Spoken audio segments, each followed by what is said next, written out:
வணக்கம். இது people English series. இந்த வீடியோல நம்ம என் அப்படின்ற சஃபிக்ஸ் இல்லைன்னா ப்ரிஃபிக்ஸ் இதை நம்ம எப்ப யூஸ் பண்ணணும், ஏன் யூஸ் பண்ணணும் அப்படின்றத தெரிஞ்சுக்க போறோம்.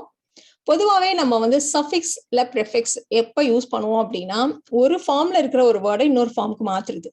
ஃபார் எக்ஸாம்பிள் நவுன் அட்ஜெக்டிவ் ஆக்குறது, இல்லைன்னா ஒரு அட்வர்ப் ஆக்குறது, அட்ஜெக்டிவ்ல இருந்து வேர்பை கொண்டு வருது, நவுன்ல இருந்து வேர்பை கொண்டு வருது. ஸோ இந்த மாதிரி கன்வர்ஷனுக்கு நம்ம இந்த சஃபிக்ஸ் இல்லைன்னா ப்ரிஃபிக்ஸை யூஸ் பண்ணுவோம். என் அப்படின்றத நம்ம சஃபிக்ஸாவும் யூஸ் பண்ணுவோம், ப்ரிஃபிக்ஸாவும் யூஸ் பண்ணுவோம். ஃபர்ஸ்ட் நம்ம பார்க்க போறது எப்ப இதை சஃபிக்ஸா யூஸ் பண்றது. பொதுவா இந்த என்ன்ற சஃபிக்ஸை அட்ஜெக்டிவோட சேர்த்து யூஸ் பண்றப்ப நமக்கு வேர்ப் கிடைக்கும். ஃபார் எக்ஸாம்பிள் இங்க ஒரு லிஸ்டே இருக்கு. அஃப்கோர்ஸ் கொஞ்சம் எக்ஸாம்பிள்ஸ் தான் எடுத்துட்டு இருக்கோம், நிறைய வார்த்தைகள் இருக்கு. பிரைட்ன்றது ஒரு அட்ஜெக்டிவ், அதுல இருந்து பிரைட்டன் அப்படிங்கிற வேர்ப் கிடைக்கும் பின்னாடி என் அப்படின்ற சஃபிக்ஸை சேர்த்தா. அதே மாதிரி திக்ல இருந்து திக்கன், ஷார்ட் ஷார்டன், ஷார்ப் ஷார்பன், இந்த வார்த்தைகளை பத்தி எல்லாம் நம்ம டீட்டெயிலா இப்ப பார்க்கலாம். இப்போ திக் அப்படின்னா என்னது?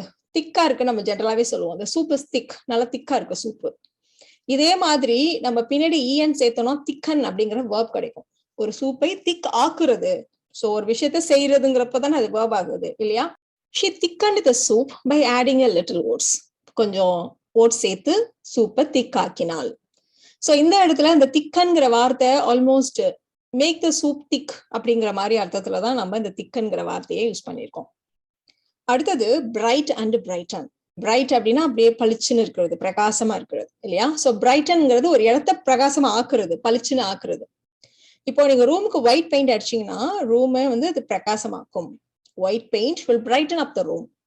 White paint will brighten up the room. பெரும்பாலும் இந்த மாதிரியான வேர்ப்ஸ் கூட அந்த இஎன் சேர்த்து வருது பாத்தீங்களா, இந்த வேர்ப்ஸ் கூட அப்புன்ற இந்த பார்ட்டிகுலர் சேர்த்து ஃப்ரேசல் வேர்பா யூஸ் பண்றது ரொம்ப common. So white paint will brighten up the room. ரூமை அது பிரகாசமாக்கும், பளிச்சுனாக்கும்.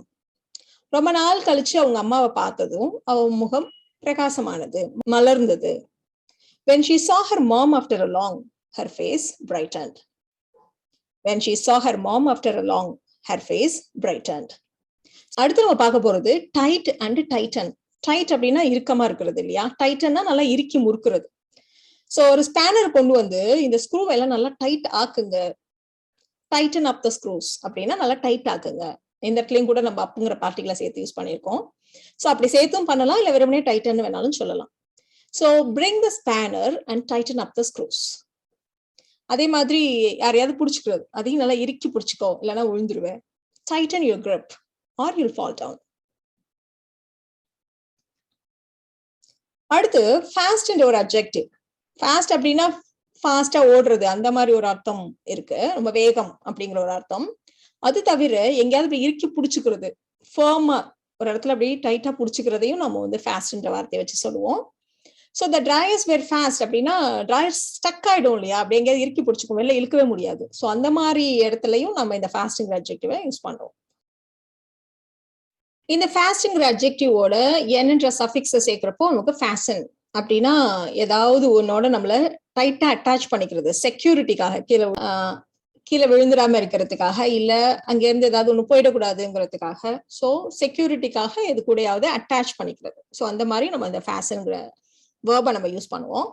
ரொம்ப காமனா நம்ம சொல்லுவோம் ஃபேஷன் யுவர் சீட் பெல்ட், நல்லா டைட்டா கட்டிக்கோங்க கீழே விழுந்துடாம இருக்கிறதுக்காக.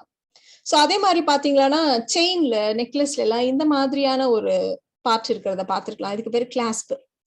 இது வந்து இப்போ வந்து செயின் வந்து கீழே விழுந்துடாம இருக்கிறதுக்காக இதை நம்ம போடுவோம் இல்லையா? She fastened the clasp of her necklace. நெக்லஸ்ல இருக்கிற இந்த கிளாஸ்பாவை கட்டிட்டா, போட்டுட்டா, அந்த மாதிரி சொல்றதுக்கு, போட்டுக்கிட்டா அந்த மாதிரி சொல்றதுக்கு. அதே மாதிரி குதிரை ஓடிடாம இருக்கிறதுக்கு மரத்தோட சேர்த்து கட்டுறோம் இல்லையா? எப்படி நம்ம சீட் பெல்ட் நம்ம சீட்டோட சேர்த்து போட்டுக்கிறோமோ அதே மாதிரிதான். So fashion the hours to the tree. அடுத்தது சேட். சேடோட இஎன் சேர்க்கிறப்ப சேடன். சேடுனா வருத்தம், சேடன்னா வருத்தம் அடைய செய்யறது. சோ உங்க பெற்றோரை வருத்தம் அடைய செய்ய வேண்டாம். So don't sadden your parents. So ஒரு நியூஸ் அது வந்து என்ன ரொம்ப வருத்தம் அடைய செய்தது. The news saddened me. The news made me sad ன்னு சொல்ற மாதிரிதான் the news saddened me அப்படின்னு நம்ம சொல்றோம். இப்போ நாம என்ன ப்ரிஃபிக்ஸா யூஸ் பண்ண போறோம். சோ பொதுவா இதை ப்ரிஃபிக்ஸா யூஸ் பண்றப்போ அட்ஜெக்டிவ்க்கு முன்னாடி என் போட்டாலும் சரி, நவுனுக்கு முன்னாடி என் யூஸ் பண்றப்பையும் சரி, அது வந்து ஒரு வேர்பை கொடுக்கும். For example large. லார்ஜ்ன்றப்போ இட் இஸ் வெரி லார்ஜ் அப்படிம்போம், அட்ஜெக்டிவ். சோ ரொம்ப பெருசா இருக்கு. என்லார்ஜ்ங்கிறது பெரிதுபடுத்து. So that make it larger, அதுதான் enlarge. சோ இந்த படத்தை இன்னும் கொஞ்சம் பெரிதாக்க முடியுமா? So can you enlarge the picture? அதே மாதிரி அவரோட பிசினஸ் இன்னும் பெரிதாக்க போறார், விரிவடைய செய்ய போறார். He is going to enlarge his business. He is going to enlarge his business. So இந்த இடத்துல n என்ற prefix வந்து ஒரு verb கிரியேட் பண்ணிருக்கோம். அடுத்தது டேஞ்சர், ஆபத்து. என்டேஞ்சர்னா ஆபத்தை விளைவித்தல், ஒரு verb. சோ செல்ஃப் மெடிகேஷன், நம்மளா எதையாவது மருந்து வாங்கி சாப்பிடுறதுங்கிறது நம்ம உயிருக்கே கூட ஆபத்தை விளைவிக்கும். செல்ஃப் மெடிகேஷன் மே என்டேஞ்சர் லைஃப். ஒருத்தருக்கு எதையாவது ஆபத்தை விளைவிக்கக்கூடிய வகையில எதையும் அவளால செய்ய முடியாது. She cannot do anything to endanger anyone. She cannot do anything to endanger anyone. Role, இப்ப நம்ம பார்க்க போறது நவுனுக்கு முன்னாடி n என்ற prefix. சோ ரோல்னா ஒரு லிஸ்ட், ரெஜிஸ்டர்ல எழுதியிருக்க ஒரு லிஸ்ட் தான் நம்ம வந்து ரோல்னு சொல்லுவோம். என் ரோல்ங்கிறது ரெஜிஸ்டர் பண்ணிக்கிறது, அந்த லிஸ்ட்ல நம்மளுடைய பேரையும் சேர்க்கிறது, பதிவு பண்ணிக்கிறது. இந்த அர்த்தத்துல தான் நம்ம என்ரோல்ங்கிற இந்த வேர்பை நம்ம யூஸ் பண்ணுவோம். சோ இந்த கான்டெஸ்ட்ல என்னையும் ரெஜிஸ்டர் பண்ணிக்கோங்க, please enrol me in the contest. அதே மாதிரி என்னோட குழந்தைங்களை பியானோ கிளாஸ்ல சேர்க்க போறேன், அங்க போய் ரெஜிஸ்டர் பண்ண போறேன். I am going to enrol my children in piano lessons. I am going to enrol my children in piano lessons.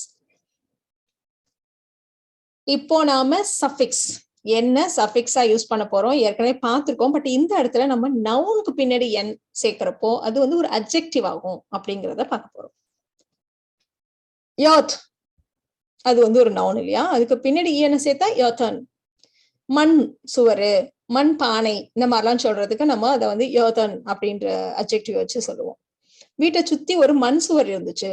The house was surrounded by an earthen wall. The house was surrounded by an earthen wall. அதே மாதிரி மண் பானையில earthen parts, அதை சமைக்கிற மீன் குழம்புனா எனக்கு ரொம்ப பிடிக்கும். I love the fish curry cooked in an earthen parts. So இந்த மாதிரி நவுனோட என் சேர்த்து அட்ஜெக்டிவா ஆக்குறதுங்கிறது ரொம்ப காமனாவே நம்ம யூஸ் பண்றதுதான். கோல்டுல இருந்து கோல்டன், வுட்ல இருந்து உடன், கோல்டன் வாட்ச், உடன் ஃபர்னிச்சர், இந்த மாதிரி எல்லாம் ரொம்ப காமனாவே நம்ம யூஸ் பண்ணுவோம். இது தவிர இங்க ஒரு லிஸ்ட் இருக்கு, இதையும் நீங்க தெரிஞ்சுக்கோங்க. ரிச் அப்படின்னா வளமை, ரிச்சா இருக்கிறது, பணக்காரா இருக்கிறது அப்படின்னு நம்ம சொல்லுவோம். என்ரிச்ங்கிறது வளமை ஆக்குறது, ஒருத்தவங்களுடைய வாழ்க்கையோ இல்ல ஒரு விஷயத்தையோ மேம்படுத்துறது, வளமை ஆக்குறது, செல்வந்தம் மிக்கவரா ஆக்குறது, இதையெல்லாம் நம்ம என்ரிச்னு சொல்லுவோம். க்ளோஸ்ன்றதே வேர்பு தான். என்க்ளோஸ் அப்படின்றத நம்ம இங்க எதுக்காக யூஸ் பண்றோம் அப்படின்னா, க்ளோஸ்னா ஒரு பக்கம் மூடுறத கூட நம்ம க்ளோஸ்ன்னு சொல்லுவோம். என்க்ளோஸ்ங்கிறது நாலாபுறங்களிலும் சூழ க்ளோஸ் பண்றது, அதாவது ஒரு 3 டைமென்ஷனல் ஷேப் குள்ளர வச்சு க்ளோஸ் பண்றது, அதுதான் நம்ம வந்து என்க்ளோஸ்ன்னு சொல்லுவோம். இதே அர்த்தத்துலதான் அடுத்தடுத்து வர 2 வார்த்தைகள், சர்க்கிள்ல இருந்து என் சர்க்கிள், வைண்ட்ல இருந்து என் வைண்டையும் நம்ம யூஸ் பண்றோம். இப்ப வைண்டுன்னா காயில் சுத்துறது, என் வைண்டுன்றப்போ எல்லா புறங்களிலும் சுற்றுறது, அதுதான் நம்ம வந்து என் வைண்டுன்னு சொல்றோம். கரேஜ் அப்படிங்கிறப்போ தைரியம்னு சொல்லுவோம். என்கரேஜ்ன்றப்போ தைரியம் ஊட்டுதல், நம்பிக்கை ஊட்டுதல், இதை நம்ம வந்து என்கரேஜ்ன்னு சொல்றோம்.